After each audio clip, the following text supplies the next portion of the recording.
Do you not understand how much suffering you will create if you don't stop blaming others?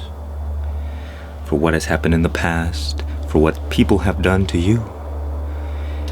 You relive the trauma, the suffering over and over and over again every time you ruminate on how people have done you wrong. It's like sleeping with the enemy. You continue to allow them in when in reality they only did something to you once. What they have done to you is nothing what you have done to yourself.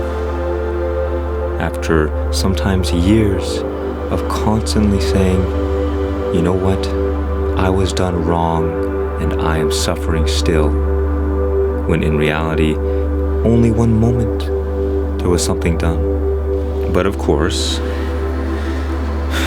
parts of ourselves get stuck in the past, and we have these strong attachments that we just can't let go of. And why can we not let go of these attachments? It's because our identity is wrapped up in the story that we're telling ourselves. And we believe ourselves to be this identity, and therefore we live in unconsciousness, in illusion, because this identity is a construct that we choose to feed and believe in.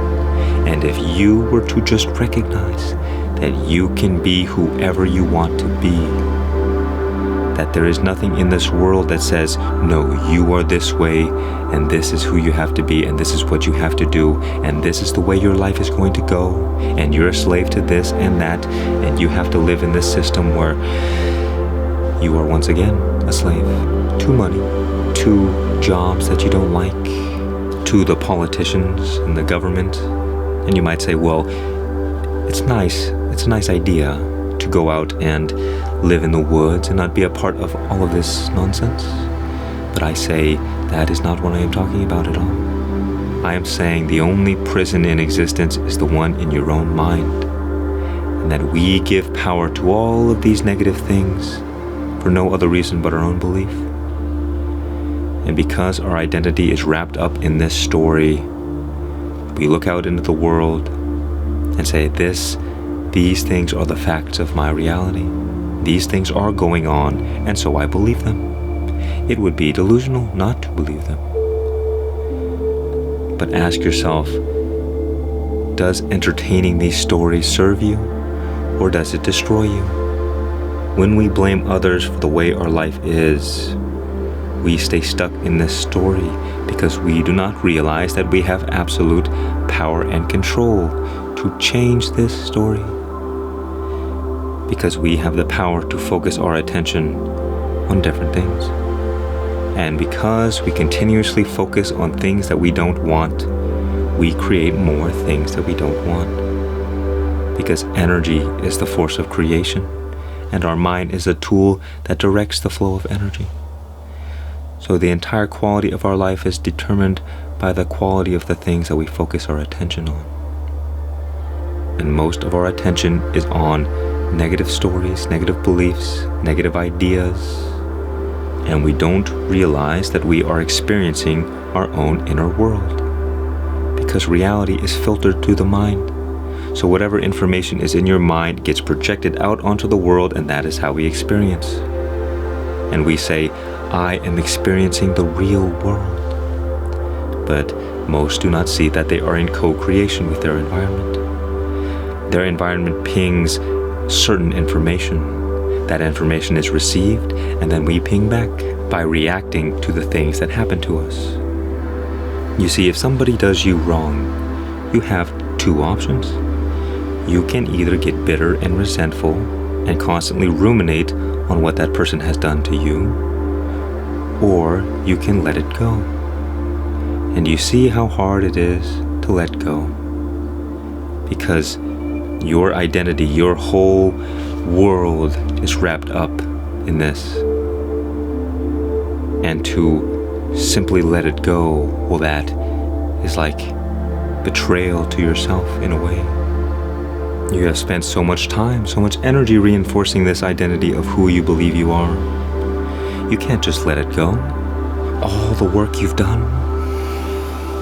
But how long will you continue poisoning your own mind and expecting the other person to die? You cannot carry with you suffering and negativity and expect a positive outcome. It doesn't matter what that person has done. We do far more damage to ourselves. The problem gets even worse when you blame somebody you have a current relationship with. We don't understand that with our thoughts alone, we influence the way that people interact with us, because we're giving off a certain kind of energy. If I have certain kinds of thoughts going through my head throughout the day, that's going to influence the way that I speak. And the way that I speak, my tonality, my body language, other people's unconscious will pick up on what energy I am sending out, and it will cause them to react in a certain way. So if I am always in this kind of vengeful, resentful state towards somebody else, then when I talk to them, even if I try to be cordial and normal, that resentment will ooze out, and they will feel that hostility, and they will become defensive and hostile themselves, continuing the problem, giving you more ammo, more evidence to why everything that you have been thinking is correct. But you have the power to stop this, because the moment you realize that what you are doing is not serving you, and it has nothing to do with the other person, then you can say, I don't want to suffer like this anymore. And until you make that stand, well, you just enjoy it too much. Because when we get to play the victim, when we blame others for what they have done to us, that identity is pleasurable, because we don't have to face the reality that we are the cause of all of our suffering. And that is too much responsibility for many of us, because that means that now you have to do something about it. Now you can no longer play ignorant. Once you know, once you see, you can't unsee. It's easy to accept that other people, your environment, anything other than you is responsible for your suffering, your problems, your struggles.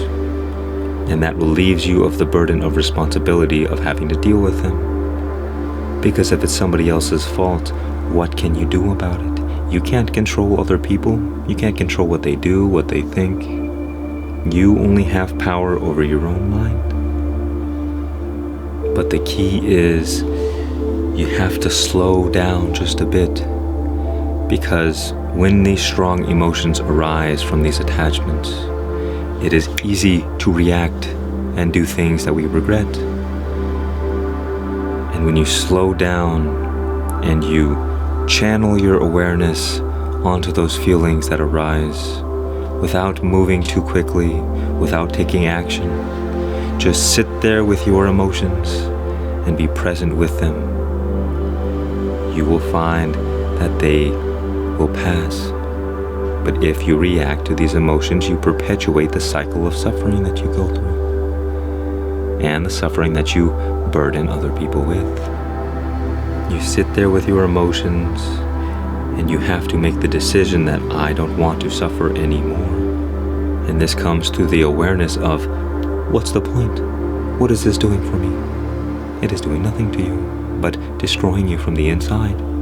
And often, it's not that we need to forgive the other person, but that we need to forgive ourselves for not doing what was necessary in order to prevent certain things from happening. Not having the right boundaries, not speaking when we know we should have said something.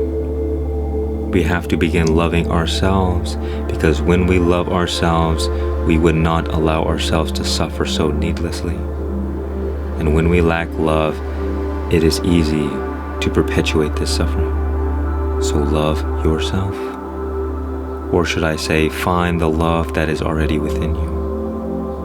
Find something you love and pay attention to that.